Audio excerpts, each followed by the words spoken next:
Assalamualaikum warahmatullahi wabarakatuh. Perkenalkan, nama saya Muhammad Kafid Basir dengan NIM 2022-11063. Saya di sini akan menjelaskan tentang fusifikasi dan defusifikasi pada sistem kontrol fazi.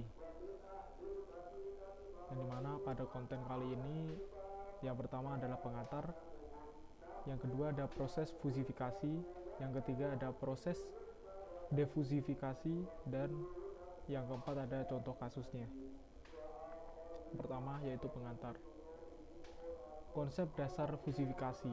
Definisi fusifikasi adalah proses transformasi data CRISP menjadi nilai fazi, memungkinkan pemodelan ketidakpastian dan pengambilan keputusan berbasis ambiguitas dalam konteks sistem fusi. Kategori data fazi meliputi tipe data, linguistik, numerik, dan interval. Masing-masing tipe memiliki representasi dan penggunaan dalam sistem fazi sesuai karakteristik ketidakpastiannya. Kemudian fungsi keanggotaan mengukur seberapa besar elemen tertentu termasuk dalam suatu himpunan fazi dengan nilai antara 0 dan 1 yang menggambarkan derajat keanggotaannya.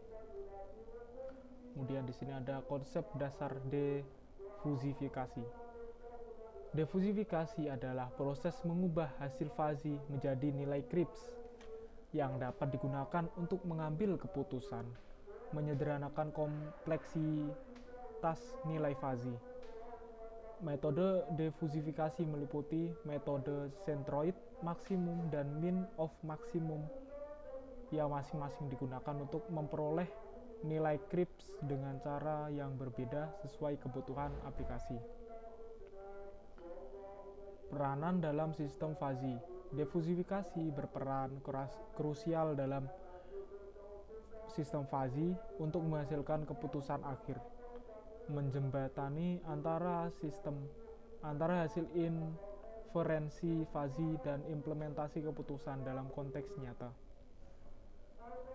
Yang kedua ada proses fusifikasi, pembentukan fungsi keanggotaan, jenis keanggotaan. Berbagai jenis fungsi keanggotaan dapat digunakan dalam sistem fazi, termasuk fungsi segitiga, trapezoidal, dan Gaussian, masing-masing memiliki karakteristik dan aplikasi tertentu. Dan teknik penentuan keanggotaan. Teknik ini mencakup metodologi untuk mengukur dan menentukan tingkat keanggotaan elemen dalam himpunan fazi seperti pendekatan eksperimen, analisis statistik, dan heuristik.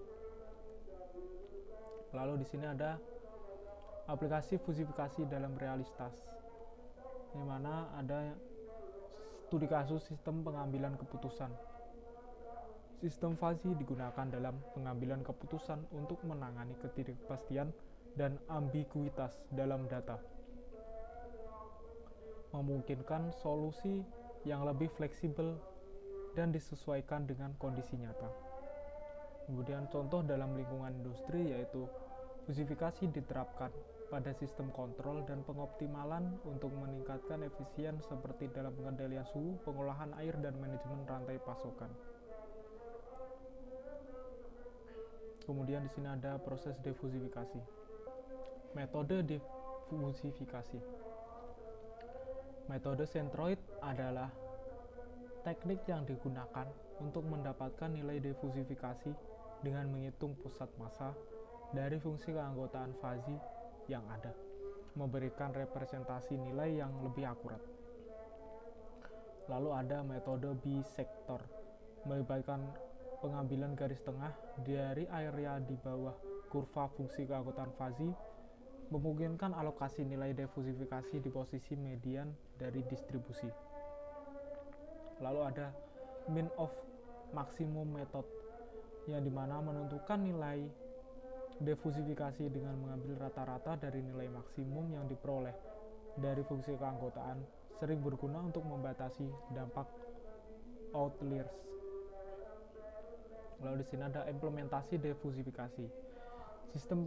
Pada sistem pengandelian, implementasi defusifikasi dalam sistem pengandelian berfokus pada penerapan teknik ini untuk mengendalikan output berdasarkan input fuzzy, meningkatkan efisien dan respon sistem. Kemudian pada analisis data, menggunakan defusifikasi berfokus pada pemrosesan data fuzzy untuk menghasilkan output yang lebih tepat sehingga mendukung pengambilan keputusan yang berbasis data yang lebih baik. Yang keempat ada contoh kasus. Studi kasus untuk fusifikasi yang dimana penerapan dalam sistem cuaca. Fusifikasi digunakan dalam sistem cuaca untuk memperkirakan berbagai kondisi seperti suhu, kelembapan, dan kemungkinan hujan berdasarkan data yang tidak pasti. Lalu pada aplikasi sistem ekonomi, fusifikasi membantu dalam analisis kebijakan dan peramalan ekonomi dengan mempertimbangkan ketidakpastian dan variabilitas dalam data ekonomi.